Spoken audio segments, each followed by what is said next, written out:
রাম রাম, সুপ্রভাত, সুস্বাগতম নতুন একটা ভিডিওতে। আশা করি সকলে যে যেখানেই আছো ভালো আছো। তো আজকে কিছু কথা নিয়ে আলোচনা করব, যেটা হচ্ছে গিয়ে আমার সামনে ধরা পড়েছে, যেটা আমি এক্সপেরিয়েন্স করেছি তার সম্পর্কে। তোমরা যদি শুনতে চাও, শুনতে আগ্রহী হয়ে থাকো, তাহলে শুনতে পারো। হয়তো তোমাদের জীবনেও কোনো কাজে লেগে যেতে পারে। তোমাদের দেখার দৃষ্টিভঙ্গি পাল্টে যেতে পারে। দেখো, তোমার সামনে থেকে একজন চলে যাচ্ছে হেঁটে। তুমি তাকে দেখে সর্বপ্রথম কি ভাববে? তুমি কি অবজার্ভ করছো তাকে দেখে? সময়টা ম্যাটার করে? কোন সময়ে সে যাচ্ছে রাস্তা দিয়ে, সেটা ম্যাটার করে। ধরো, তোমাকে বলছি সকালবেলা যাচ্ছে। ভোর সকালে তুমি রাস্তায় বেরোলে, দেখলে কেউ হেঁটে যাচ্ছে, তখন তাকে দেখে তোমার কি মনে হবে? তোমার মতামত জানাও কমেন্টে।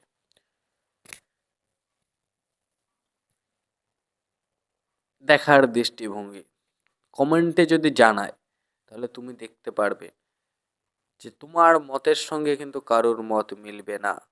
তার কারণ হচ্ছে গিয়ে সকলের দেখার দৃষ্টি আলাদা।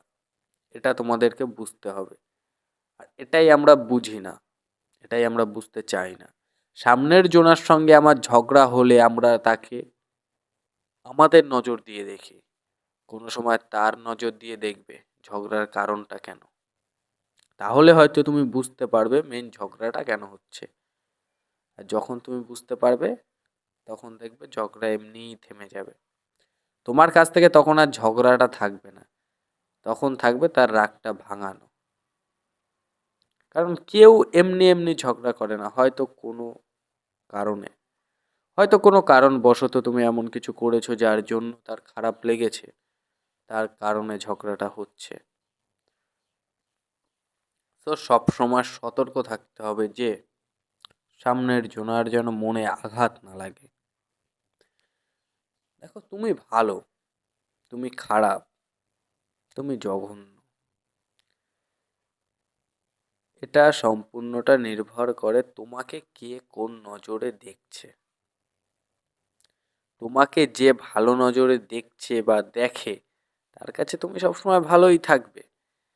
আর যে তোমাকে খারাপ নজরেই দেখে, তার কাছে তুমি খারাপই থাকবে, যত ভালো কাজ করো না কেন। তাহলে কি বুঝলে? দেখার দৃষ্টিটা ম্যাটার করে। তাই আমি সবসময় বলি, দেখার দৃষ্টিটা চেঞ্জ করো। এটা সবার ক্ষেত্রেই বলি, তোমাদেরকেও বলছি।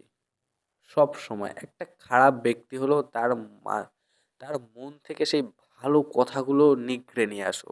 ভালো কথাগুলো যেন তোমার চোখে ভাসে, ভালো কাজগুলো যেন তোমার চোখে ভাসে। ভুল হতেই পারে মানুষের, কিন্তু আমরা ওই একটা ছোট্ট ভুলটাকে এমন আকার দিই, তার সারা জীবনে গড়া ভালো কাজ নিমেষের মধ্যে শেষ হয়ে যায়, নিমেষের মধ্যে শেষ হয়ে যায়। এরকমটা যেন না হয়। তুমি, সে ভুল করেছে, সে শাস্তির যোগ্য, কিন্তু তার মানে এটা নয় যে সে কোনোদিন ভালো কাজ করেনি। সে শাস্তি কাটিয়ে উঠেছে, শাস্তি কেটে বাড়ি এসেছে, তারপরেও তাকে সেই নজরে দেখা অপরাধী। এটা উচিত নয় কখনোই। কারণ সে তার প্রায়শ্চিত্ত করেছে এবং মনে মনে করছে, এবং ভগবানের কাছেও প্রার্থনা করছে। এগুলো তোমাদের নজরে পড়বে না। তোমাদের নজরে শুধু একটা জিনিসই পড়বে, সেটা হচ্ছে কি, ও এই কাজটা করলো কি করে। আর এই ভাবনাটা তোমাদের ভাবনায় থেকে যাবে সব সময়। আচ্ছা, একটা প্রশ্ন করো তো নিজেকে, তুমি কি জীবনে কোনো ভুল করোনি? করোনি? বুকে হাত রেখে বলতে পারবে? হয়তো এত ভুল করেছো, কোন ভুলটা বলবে সেটাই খুঁজে পাচ্ছ না। হতেই পারে। তবে মানুষ ভুল থেকে কিন্তু শেখে। সেই ভুলটাকে তোমরা বড় বানিও না, সেই ভুলটাকে ভুলই রাখো। সেই ভুলটার মাধ্যমে একজনের জীবনটাকে নষ্ট করো না। ভুল হতে পারে, ভুল হতে পারে,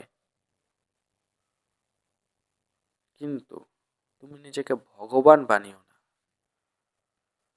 ভুল ও করেছে, তাহলে তুমি ওর ভুলে লাফাচ্ছ কেন? তার জন্য কে আছে? ভগবান আছে, আইন আছে, তারা দেখছে, তারা দেখবে। তুমি তার ভাবনায় ডুবে নিজের জীবনকে নষ্ট কেন করছো? ওয়াই? কেন? তুমি তোমার জীবনটাকে দেখো, তুমি তোমার জীবনে হাসি খুশি থাকো। কে কি করলো না করলো এটা দেখা বন্ধ করো, যতক্ষণ না আকারটা বড় রূপ নেয় ততক্ষণ। যতক্ষণ জিনিসটা দুজনার মধ্যে থাকবে ঠিক আছে, তিনজনার মধ্যে থাকবে ঠিক আছে, চারজনার মধ্যে থাকবে ঠিক আছে, যখন দেখবে জিনিসটা বড় আকার ধারণ নিয়েছে, এর কারণে সমাজ ব্যবস্থার পরিবর্তন হয়ে যেতে পারে, তখন তুমি কোনো পদক্ষেপ নেবে, তাহলে ঠিক থাকবে। নিয়ন্ত্রণ করো নিজেকে, সচেতন করো নিজেকে। সব সময় শুধু তর্ক দিলেই হবে না, ঠিকঠাক তর্ক ঠিকঠাক সময় দিতে হয়। যে মাতাল,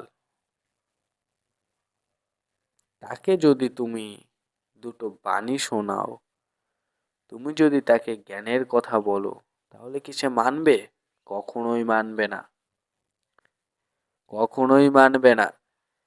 কারণ সে মদ খেয়ে এখন ডুবে আছে নিজের কল্পনার দেশে। সেই দেশে সেই রাজা, সেই ভগবান, সেই সব কিছু। তুমি যদি তাকে জ্ঞানের সাগরের মধ্যেও ডুবিয়ে রাখো, তখন তখন সেগুলো সে বুঝতে পারবে না।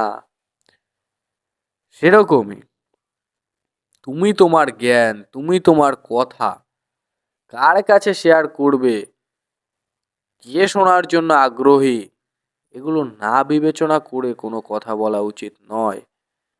যে তোমার কথা শুনতে আগ্রহী তার সঙ্গেই তুমি কথা বলো। যে আগ্রহী নয়, তাকে জোর জবরদস্তি কেন কথা বলবে তার সঙ্গে? কোনো মানেই নেই। তার লাইফ, তার রুলস। তুমি যেমন তোমার যেটা ভালো লাগে তুমি সেটাই করো। সব সময় নিজের দিকে আগে বিচার করবে। যখন একজনকে তুমি বললে চলো, যখন গেল না, তখন সঙ্গে সঙ্গে তুমি নিজেকে প্রশ্ন করবে, আমাকে যদি কেউ বলতো, আমার যদি ভালো না লাগতো, তাহলে কি আমি যেতাম? না। তবে ঠিক আছে, তাহলে আর রাগ, দ্বেষ, অভিমান, হিংসা এগুলো কিছুই আসবে না। সব সময় নিজের সঙ্গে তুলনা করবে, সব সময় নিজেকে ওই জায়গায় দাঁড় করাবে। তাহলেই বুঝতে পারবে যে সামনের জন ভুল কিছু করেনি। তার মন মতো সে ঠিক, তার মতে সে ঠিক। হয়তো তার মতটা আমার পছন্দ হচ্ছে না, কিন্তু সে ভুল করছে না। আমাদের ঠিক রাখতে হবে, আমাদের নিয়ন্ত্রণে রাখতে হবে নিজেদেরকে। আমরা হুট করে কোনো সিদ্ধান্ত যেন না নিই, আমরা হুট করে যেন কারোর ওপর রেগে না যাই, আমরা হুট করে যেন কাউকে কটু কথা না বলি। এগুলো সব ডিসিশন আমাদের নিজেদের নিতে হবে। আর এটা তুমি তখনই নিতে পারবে যখন তুমি সুস্থ থাকবে, যখন তোমার মানসিক শান্তি থাকবে, তখন। তখন নিতে পারবে না যখন তুমি স্ট্রেসে ভরা থাকবে, তোমার চিন্তা ভাবনা সারাদিন অন্য অন্য জায়গা উড়ে বেড়াবে। এরকম সময় কখনোই তুমি তোমাকে ঠিক রাখতে পারবে না। সো তোমাকে যদি ঠিক রাখতে হয়, নিজেকে যদি ঠিক রাখতে হয়, তাহলে কি করতে হবে? বেশি কিছু না, শুধু পজিটিভ থাকতে হবে, পজিটিভ থট ভাবতে হবে। আর একটা জিনিস ভেবে যাও, একটা জিনিস জানো, তুমি যেরকম ভাববে, তুমি যেরকম কথা বলবে, সেরকমটাই হবে। এটাই বাস্তব, এটাই সত্য। তুমি যদি সারাদিন নেগেটিভ ভাবো নিজের সম্পর্কে তাহলে নেগেটিভই হবে, আর যদি পজিটিভ ভাবো সব সময় তাহলে পজিটিভ হবে, কেউ রাখতে পারবে না। ওকে, সো নিজেকে তৈরি করো নিজের মতো করে। আর নিজেকে প্রুভ করতে হবে না, অন্য কাউকে প্রুভ করতে হবে না, প্রুভ করো সেই ভগবানের কাছে। যার ভক্তি করছো তুমি, সে যেন গর্ববোধ করে তুমি তার ভক্ত, এটা জেনে। সো ভক্ত হলেই হবে না, ভক্তের কর্ম করতে হবে। তুমি যার ভক্ত সে যেন গর্ব করে এটা বলে যে ও আমার ভক্ত।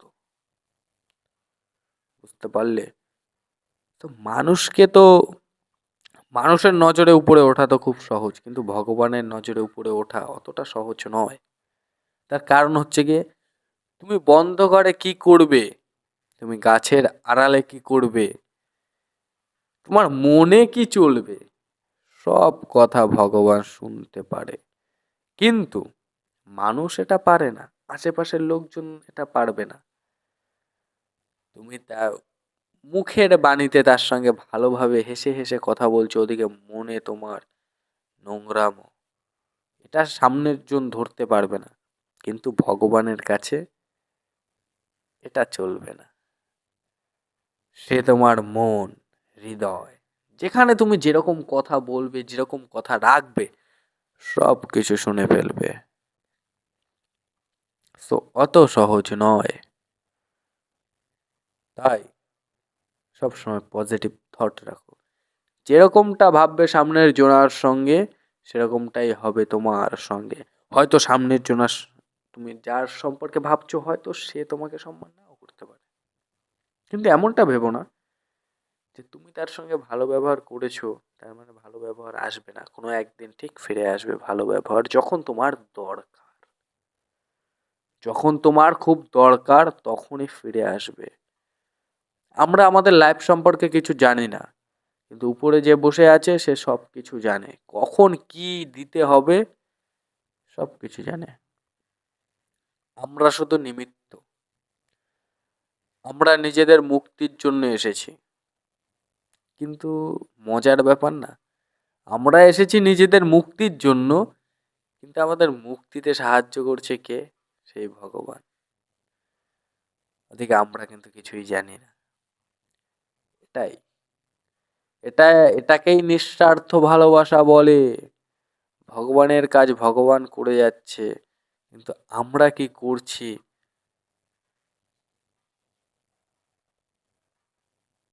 আমরা কি করছি? ভগবান তো তার দায়িত্ব পালন করছে, কিন্তু আমরা ভুলে গেছি যে আমাদের মুক্তি পেতে হবে। এই জন্ম মৃত্যুর সার্কেল থেকে আমাদের মুক্তি পেতে হবে, আমরা এটা ভুলে গেছি। তো আজকে অনেক কথা বলে ফেললাম। বাই বাই, টেক কেয়ার, ভালো থাকো, নমস্কার।